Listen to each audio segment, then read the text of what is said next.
जय शिवराय शेतकरी मित्रांनो, मी आनंद आणि स्वागत आहे तुमचं पुन्हा एकदा आपल्या यूट्यूब चॅनलवरती.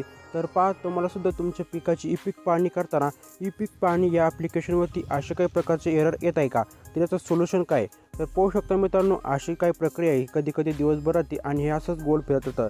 तर याचं सोल्युशन काय, संपूर्ण काही आपण व्हिडिओमध्ये पाहणार. त्यासाठी तुम्हाला व्हिडिओ संपूर्ण वॉच करायचं आहे. आणि तुम्ही जर आपल्या चॅनलवरती पहिल्यांदाच आला असाल तर आपल्या चॅनलला सबस्क्राईब करून आपले व्हिडिओसुद्धा लाईक करून घ्यायचे आहे. चला तर आता तुमचं जास्त वेळ नाही घेता आपण आपला व्हिडिओ सुरू करूयात आणि तुमचा जो काही प्रॉब्लेम आहे त्याचं सोल्युशन तुम्हाला सांगूयात. चला तर व्हिडिओ सुरू करूया. तर शेतकरी मित्रांनो, या ठिकाणी आता सर्वात महत्त्वाचं म्हणजे जर तुमचं ॲप्लिकेशन अपडेटला आलं असेल तर तुम्हाला प्ले स्टोअर ॲप्लिकेशन ओपन करायचं आहे. तिथे जाऊन तुम्हाला आपलं ई पीक पाहणी ॲप्लिकेशन अपडेट करून घ्यायचं आहे. माझं ऑलरेडी अपडेट आहे, मी डायरेक्ट ओपन करणार आहे. त्यानंतर आता तुम्हाला तुमच्या मोबाईलमध्ये सेटिंग हे ॲप्लिकेशन ओपन करून घ्यायचं आहे. तर पाहू शकता या ठिकाणी आपलं सेटिंग हे ॲप्लिकेशन आपण ओपन केलं आहे. त्यानंतर तुम्हाला इथं 3 नंबरला एक ऑप्शन दिसतं ॲप्सचं.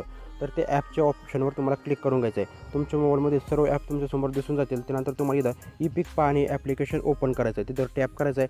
टॅप केल्यानंतर आता तुम्हाला इथं 3 नंबरला एक ऑप्शन दिसतं स्टोरेज अँड कॅचे. तर ते ऑप्शनवर तुम्हाला क्लिक करायचं आहे. जसं ते ऑप्शनवर क्लिक करताल तुमच्यासमोर अशा काही प्रकारचे इंटरफेस होईल. या ठिकाणी आता सर्वात महत्त्वाचं तुम्हाला क्लिअर कॅचे करायचं आहे सर्वात अगोदर. त्यानंतर क्लिअर स्टोरेज अशा काही प्रकारे तुम्हाला दोन्ही ॲप्लिकेशन दाबायचं आहे. त्यानंतर तुमचं ॲप एकदम क्लिअर होऊन जाईल. तर क्लिअर झाल्यानंतर परत एकदा तुम्हाला ॲप्लिकेशन ओपन करायचं आहे. तुमचं ॲप्लिकेशन हे नव्याने सुरू होईल.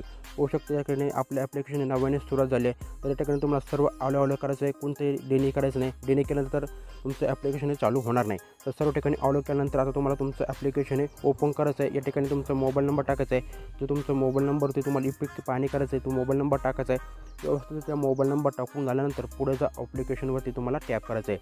जसं आता पुढे जा ॲप्लिकेशनवरती टॅप करताल आता तुमच्यासमोर तुमचं ॲप्लिकेशन एकदम ओपन स्वरूपात दिसून जाईल. तर पाहू शकता आपल्या ॲप्लिकेशन सुरुवातीला काहीच चालत नव्हतं, परंतु मित्रांनो आता थोडासा ग्लिच आहे, परंतु आपलं ॲप्लिकेशन एकदम व्यवस्थितरित्या चालत आहे. तुम्हाला सुद्धा अशा काही प्रकारे तुमचं ॲप्लिकेशन चालू करून घ्यायचं आहे. जर मित्रांनो यामध्ये जर तुम्हाला काही अडचण असेल तर आम्हाला नक्कीच कमेंट करून कळू शकता. नक्की तुमचं प्रॉब्लेमचं सोल्युशन तुम्हाला सांगूयात.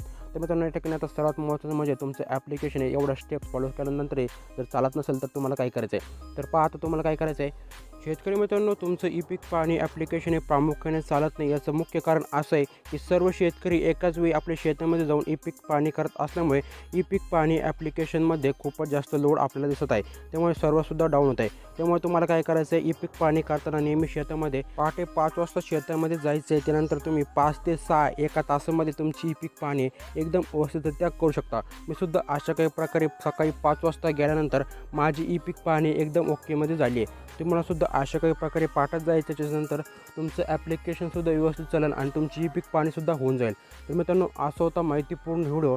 यामध्ये जर काही अडचणी असेल तर नक्कीच कमेंट करून कळू शकता. धन्यवाद मित्रांनो, व्हिडिओ शेवटपर्यंत पाहिल्याबद्दल तुमचे मनापासून आभार. भेटूयात मित्रांनो पुढच्या माहितीपूर्ण व्हिडिओसोबत. तोपर्यंत जय शिवराय, जय महाराष्ट्र मित्रांनो.